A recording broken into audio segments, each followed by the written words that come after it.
İnsanlar halen benzinliden elektrikli araçlara geçmeye çekiniyorlar. İşte şarj nasıl olur, nasıl biter diye düşünüyorlar. Halbuki çok zor değil. Yani 28 dakikada %80'e erişebiliyor bu arabalar. Özellikle TOG T10X için konuşuyorum. 28 dakikada içeride şarj ederken içeride televizyon izleyebilirsiniz. Bunun yanında e, ben DC'den şarj etmeme rağmen gerçekten benzinliğe göre %50 bir tasarruf oluyor.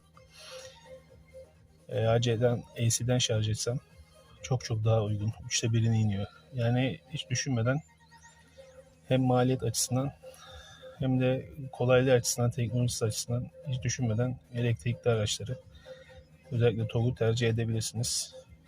Bakım maliyetleri de bu arada çok daha düşük diğer içten yakıtlara göre. İyi günler diliyorum.